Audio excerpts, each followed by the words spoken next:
What is good with y'all, man? J-Rock here, back with another reaction video, man. We have another Larry Bird video that we have to get into. We got NBA legends sharing the first time they faced Larry Bird, Larry Legend, Larry living like Larry, etc. So without further ado, let's get straight into it. Ask y'all subscribe, like if you are new, join this journey with me. Leg eat. Most motivated player I ever saw.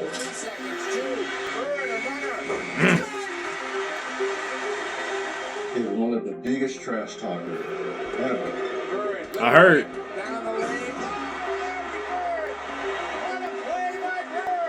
Every NBA great has their Larry Bird story, and somehow they all sound like tall tales. Except they're true. He would do a head fake, or he would do I've seen him do that move, like based on like the highlights I've watched and like throughout my reaction videos, like his mixtape, other videos I watched about him being the greatest trash talker of all time. I've seen that same exact little spin, that little punk fake spin to the opposite side mid-range shot, and every time I see it, it's insane. I just wanted to share that. I'm sorry. I just been seeing it every time, and every time I see it, it's like, ugh, filthy.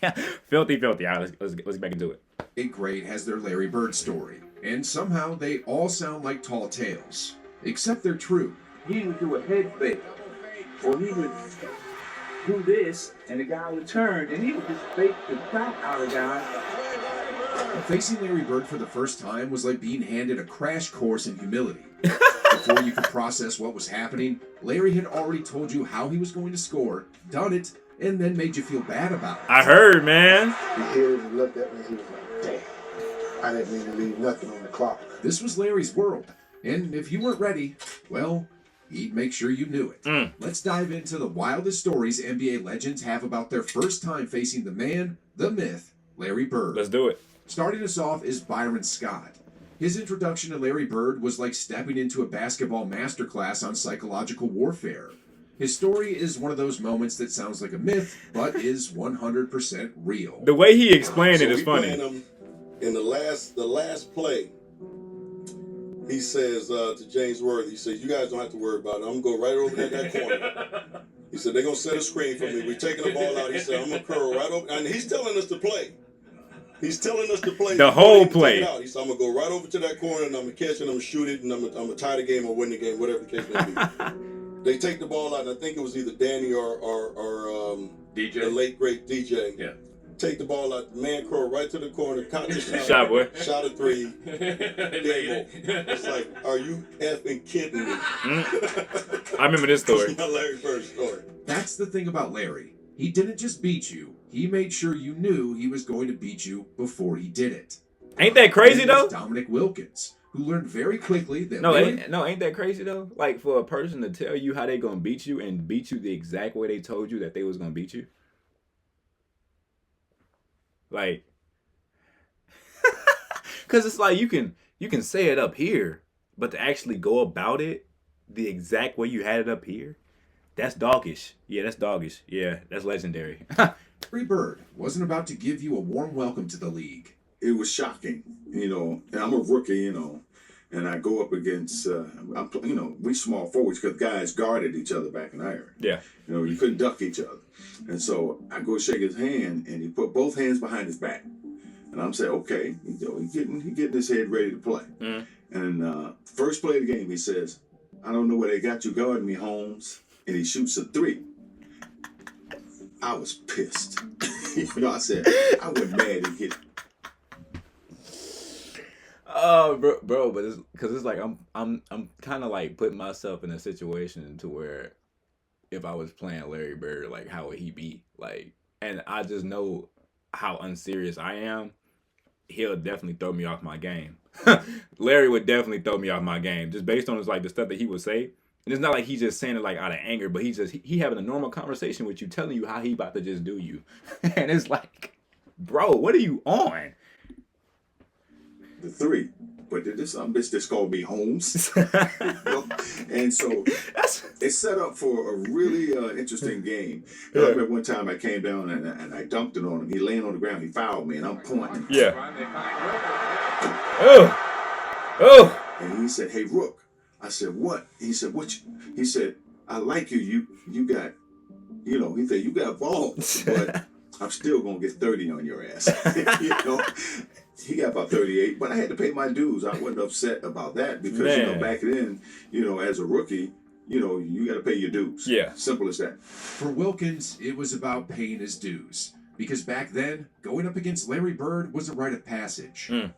Even Kareem Abdul-Jabbar, the ultimate Lakers competitor and a fierce rival of the Celtics, couldn't help but tip his cap to Larry Bird. Kareem remembered a game during Bird's first championship season that left such an impression, the sportscaster closed the broadcast by playing the Superman theme.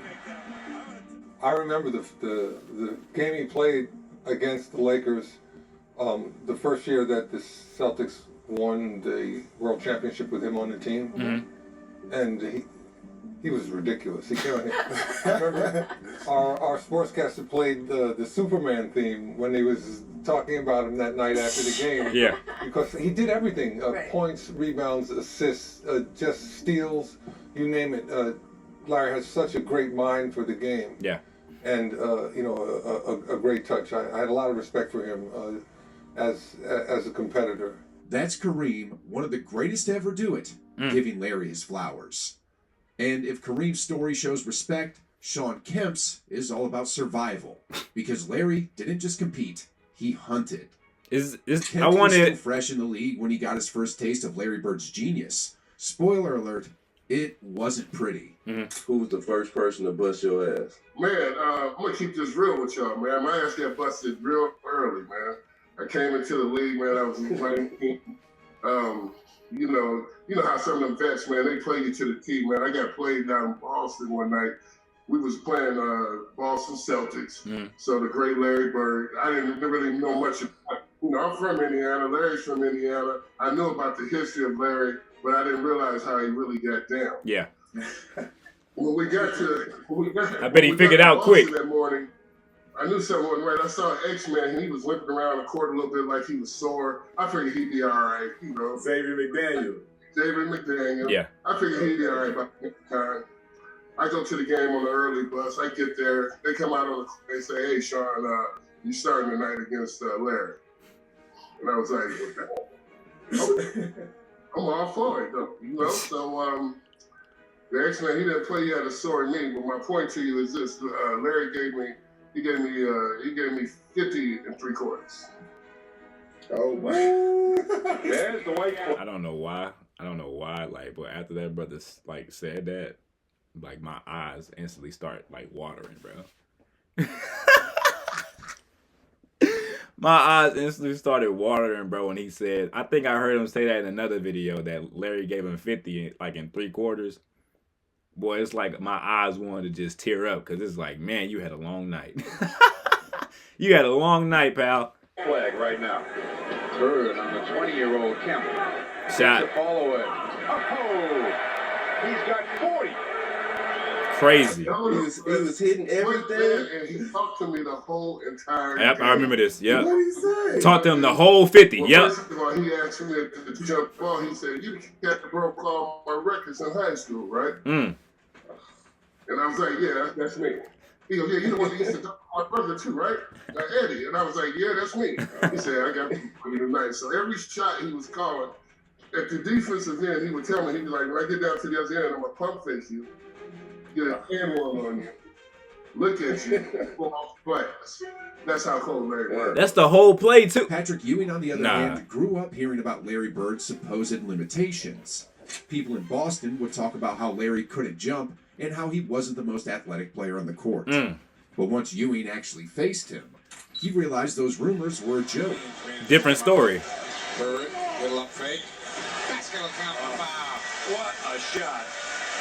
Just took Patrick Ewing right out of the play, made him back up to where the... Ewing shared his epitome on the Dan Patrick Show, laughing as he recalled his reaction to seeing Bird in action for the first time. Yeah. You know, I remember, like I was saying, growing up in Boston, people all used to always talking about that he can't jump, he can't do this, he can't do that. And, a lot of my friends was like that. Yeah.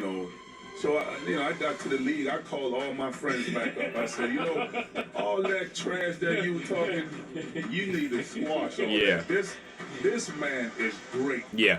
He can whatever you were saying for a man who can't jump, he's demolishing everybody. Yeah. So your guys are saying, how can you let this guy? Oh, he's doing it on everybody. Yeah. It wasn't just on one person. He's doing it on the best defensive players in the league. Yeah. Bird was rewriting the rules. Ewing's call home was a warning to the rest of the league. Larry Bird was the real deal. Like, bro, I said this in a previous video with Larry Bird. It's like when you know how to play the game of basketball to an extremely, like, insane level to the point where you can orchestrate everything that's about to happen, you don't really need crazy athleticism for that because you already got the smarts up here to know what you have to do in order to get your buckets, to know what the defense can't stop, to know where you're dominant at, and to know that you're just him. And it's because at the end of the day, you just gotta know that you're him. And when you know that you're him, it don't matter if you're super athletic or this and that, but you got that. It's about what you have inside of you, that heart inside of you, that fire inside of you, and everything else is gonna carry after that. And then that's what Larry Bird had. You know what I'm saying? He had that fire, and he had the IQ of just wanting to be the best basketball player you could ever be. So, definitely. For John Salley, his first-hand encounter with Larry Bird is the kind of story that makes you laugh and cringe at the same time. Imagine being a 6'11" forward, thinking you've got this, only for Larry to stroll up and remind you just how wrong you are. Crazy. He would be like, man, too bad we didn't get you, Sal. I said, yeah, here goes. Y'all double me tonight when I get the ball in the wing? I said, nah, man, straight up. Yeah. Y'all ain't double teaming me? He's asking y'all beforehand, you sure you don't want to double team me? Are you and you going, bro, nah. Larry is asking these guys beforehand, y'all not going to double team? I mean, if y'all double team, it's still going to get, you still getting 30, but I'm just saying, the best chance you have of guarding me is double team. And they said, no, like straight up? Okay. All right. He walked me down to the post, got the ball, he said, you better ask for a double team, Sal. Yeah. Talking the whole time. And he would move at his speed. Crazy. How fast you think you are. Right. Larry He's 10 times faster. How tall or how fast you thought you were. He played at his pace with his moves and always ended up with the upper hand. Yeah. Brian Shaw had heard all the talk about Larry Bird before joining the Celtics. He's just a white guy who can't jump, not athletic, not that good. And just like many before him, Shaw assumed Larry's dominance was exaggerated until, of course, he saw it firsthand. I was like, So a lot of people beforehand, they thought they could they thought Larry wasn't really on nothing because they ain't play Larry Bird until they actually played him and figured out, oh, I see what they was talking about. I just had to experience it for myself. Sometimes, bro, all you gotta do is just experience it for yourself. Ain't nothing like your own experience. Ain't nothing like your own experience, bro. I promise you it's not. Come on now. Not that good.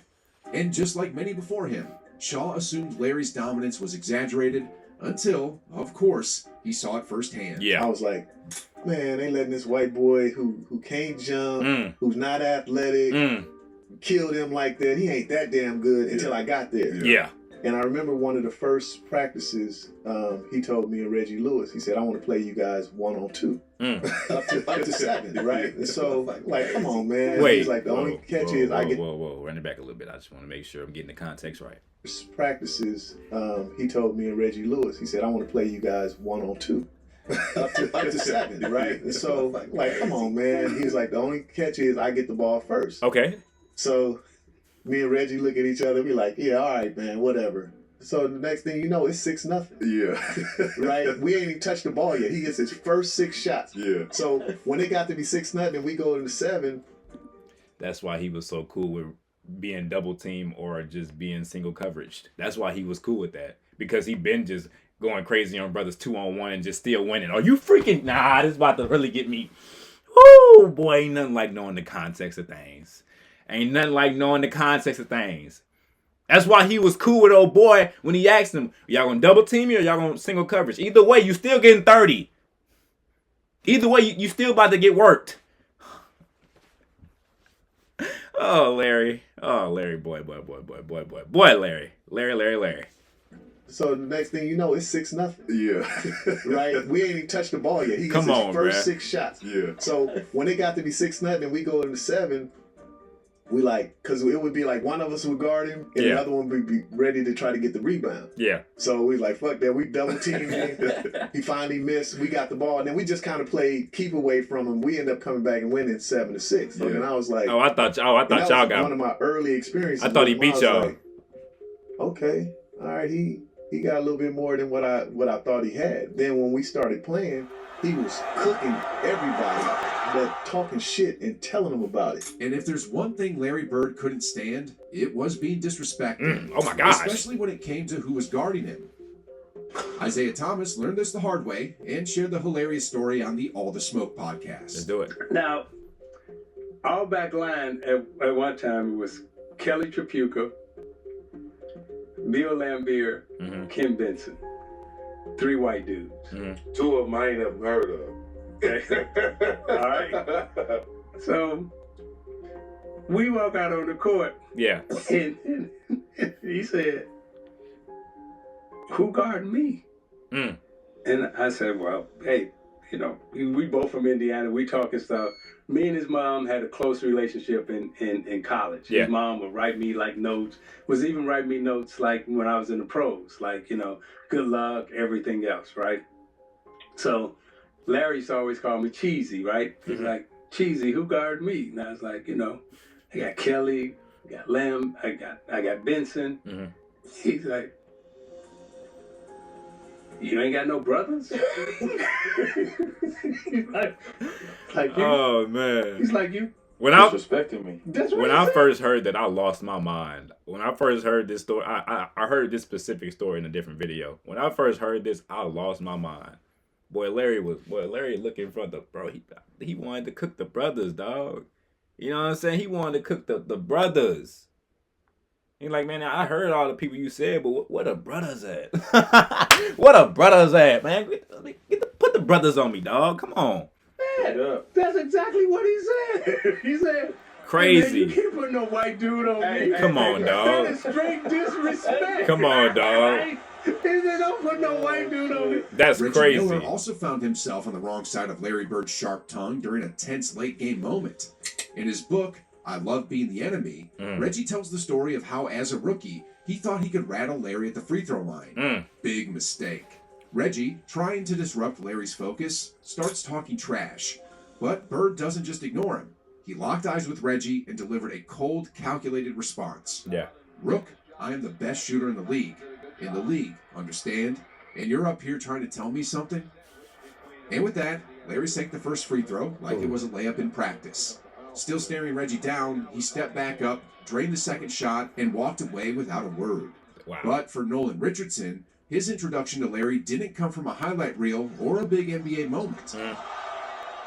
Going back, I never forget driving and I'm listening to a game. It's New Mexico State playing Indiana State. I don't really care about the game, but New Mexico State is right up the streets from El Paso, and I went to UTEP. And we're big rivalries, so I'm hoping that Indiana State will beat New Mexico State. And I'm listening to the radio, and I have no clue of the players on either team. All of a sudden, this name keeps coming. Bird. He goes to the right, Bird. He makes this right, Bird. I said, God damn, who's Bird? Bird. You know, here's Bird. And Bird this, and Bird. Oh, did you see the pass that Bird made? I can't see it, but I'm just trying to imagine it. Yeah. And when the time I got to the end, I said, damn, that brother can play. Yeah.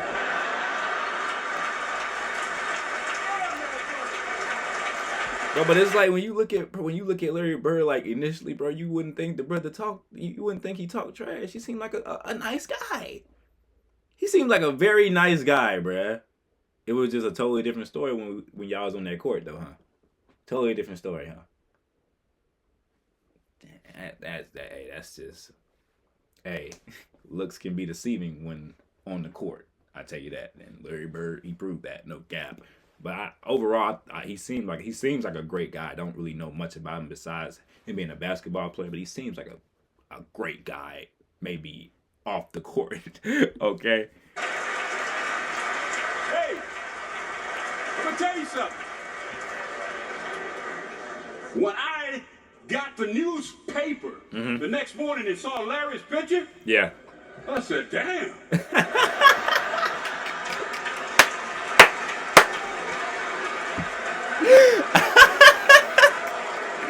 He couldn't even believe it. I'm like, whoa. He like, Larry carried God, why? as if success was his destiny and everyone else was just there to watch it unfold. Richardson's words capture something deeper about Bird. He was a force that shaped the sport in ways people couldn't always articulate. You didn't just see or hear Larry Bird play, you felt it. And if anyone knows a thing or two about trash talk, it's Gary Payton. Let's do it. But even the glove himself had to bow down to Larry Bird's legendary gift of gab. Payton doesn't hand out compliments easily, but when it comes to trash talkers, Bird was at the top. Chuck person talked a lot of gang and shit. Bird used to tell me, look here, like, I'm gonna go shoot this motherfucker jumper in your face right there in that corner. And it's gonna be your Christmas present. I'm gonna wrap it up and bust your head. Like, oh my God. All that shit.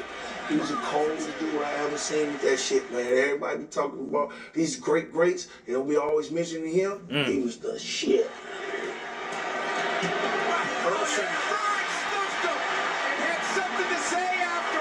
Ooh-wee. Any way he wanted to. Any way he wanted to. Larry Bird was cold. Cold dude, man. Real cold. Person didn't dare look at him. Chuck works for me in the summer. He mows my yard. Whoa. So I see him every day. And of course, Bird did exactly that. The man wasn't just running his mouth, he was writing the script and making sure you stuck to it. Terrell Brandon also had his fair share of run-ins with Larry Legend, and he didn't hold back in describing the experience. For Brandon, it wasn't just about Bird's physical dominance. His mental warfare was equally devastating. How can a person jump this high? Yeah. And out-rebound you? Yeah. How can a person just move you that way and make you a deficiency? How could... Because it's what's in here. It's because of what's in here. You know what I'm saying? You may have more athleticism. You may have more jump. You may have more vertical. But at the end of the day, if you really want to be that guy, regardless if you have that ability or not, it's all about what's in here for real. That will. Larry had that will. What the freak? I don't care about how high he jumping out there. He got that heart. He gonna always be there first to get the rebound. It's about that heart, bro. I ain't gonna lie. It's about the heart. It's about the heart. I ain't gonna lie. But especially back in this day, it's about the heart. I ain't gonna lie. Yeah. Person just move you that way and make you a deficiency. Yeah. How can a person jump and just, I mean, when we practice, he would be running around Boston Garden while we was practicing. That was psychological. Oof. And we was watching him running around Oof. in the Boston Garden. Oof. And it was like, why are you running? Role model. Brandon recalls one role model against for the real. Cleveland Cavaliers that still gives him chills.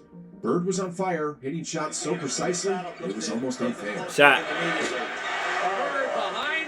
It was 91-92 season, and we was playing the Boston Celtics. It was Bird, McHale, Parrish, the great three, Haynes, and we was up 1.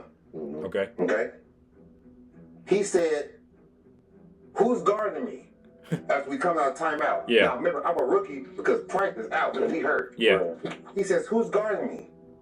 I says, "Craig Ehlo." He said, "Why you got that white boy on me?" Bro, Larry was not playing with the matchups. I think Larry's favorite thing, I feel like his favorite thing to say against opponents was asking them who guarded me. I didn't hear people say that Larry asked them who guarded me so much, dog. I think that was Larry's favorite thing to say. Who guarded me? No, but hold on. Who guarded me though? Wait, hey, yo, hey, Isaiah, hey. Who guarded me? Bruh. Don't put no white boy on me. He said that was the most. Now remember, Larry Bird is white. Right. He said, "I'm gonna go over here. Yeah.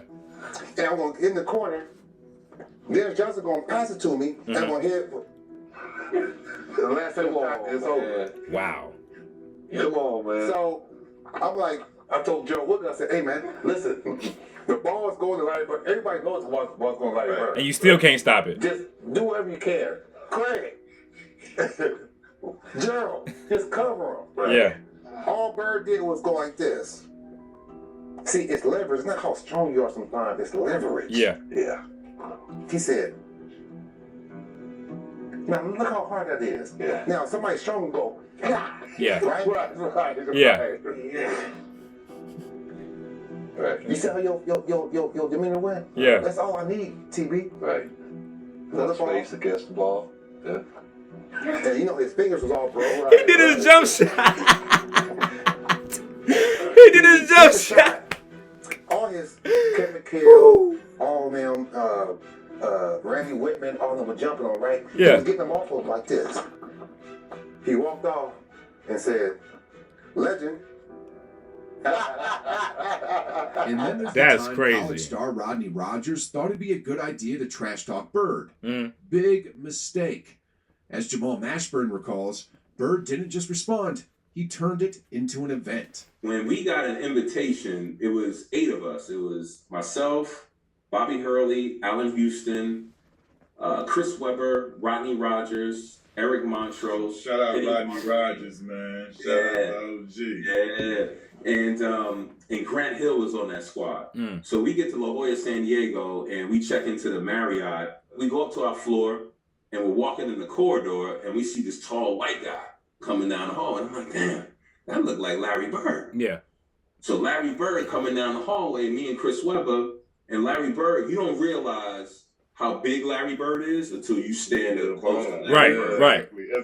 I can imagine. Larry Bird legit 6'10". Yeah. Nah, real talk. When I first Yeah. started against him when he was coaching the face, I was Wait, I didn't know he was 6'10" though. Wait, whoa, okay, wait. Larry Bird is 6'10". Oh my goodness.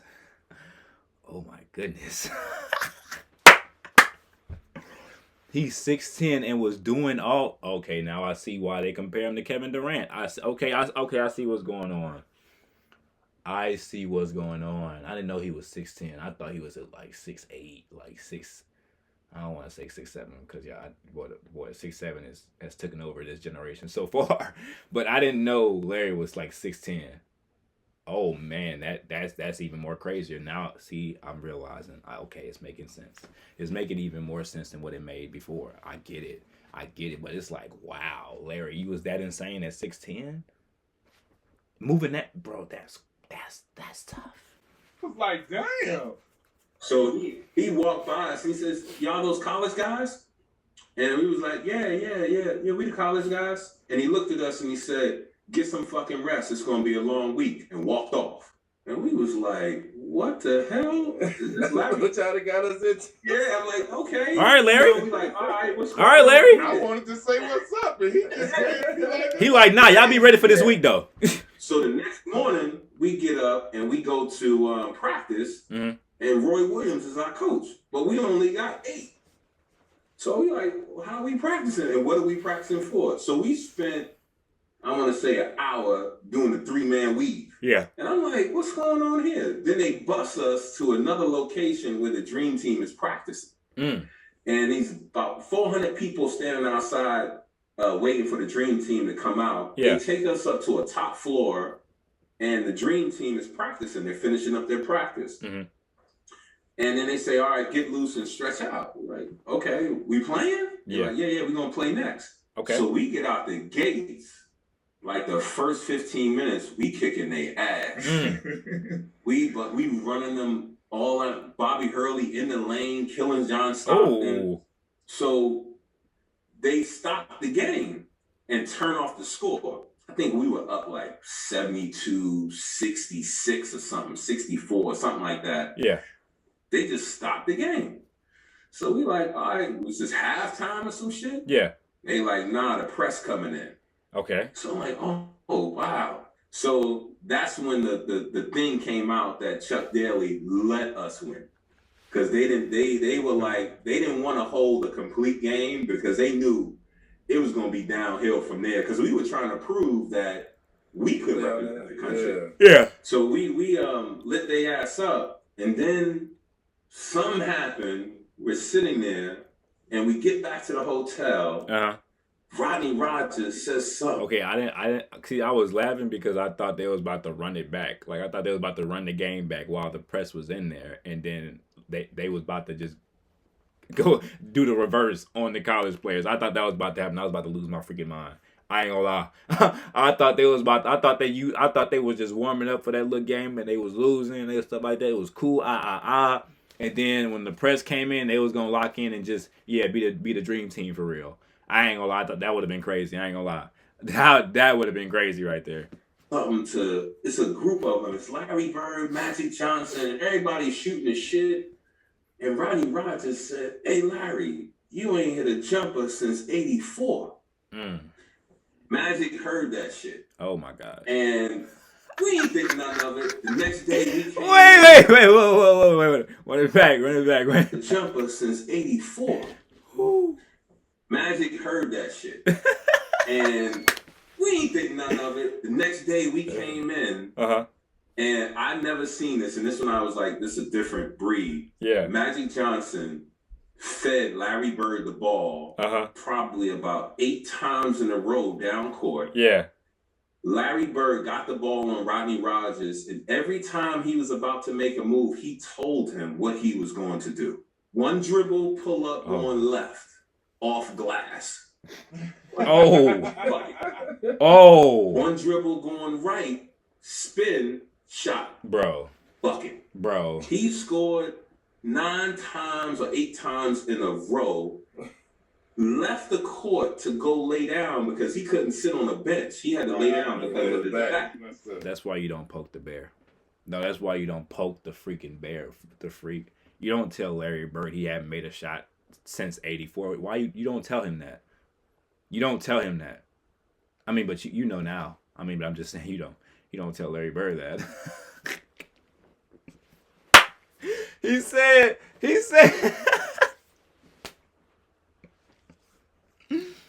I'm still on the freaking part when dude said what he said, and then he said, bro, Magic heard that and said, woo, young fella, look like 84, huh? Oh, yep. Talk to him. No, he started. Talk to him, Larry. Talk to him. Immediately. With all these legendary accounts, one thing becomes crystal clear. Larry Bird wasn't just respected, he was revered. As Brazilian legend Oscar Schmidt put it, it's too easy to have Michael Jordan, Kobe Bryant as an idol. The guy flies around and do whatever he wants. Right. It's too easy. But my guy doesn't run, doesn't jump. Yeah. And play the best of everybody else. He's here. Shout out Larry, man. Shout out Larry, man. This is my idol. The best player ever. In my opinion. That's tough. Bird's legacy is built on moments like these. Iconic, unrepeatable, and absolutely legendary. Wow. And if you want to dive deeper into more incredible Larry Bird stories, hit play on this next video. And be... Wow.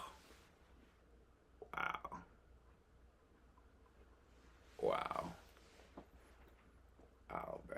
I can see. I love watching videos like this, bro, because the context, it excites me. I ain't gonna lie, it excites me, like, within certain stories and people explaining how tough somebody was, especially since I wasn't able to see them growing up play. So, yeah, Larry was that boy. Larry was that, yeah, don't play with Larry Bird, because he was gonna show you why you shouldn't play with him. And even beforehand, he was gonna, prove to you that he was just better than you. Tough crowd. So that'll be all for this reaction video, guys. Hope y'all enjoyed. Ask y'all subscribe, like if you're new, join this journey with me. Y'all be good. Peace out. Love.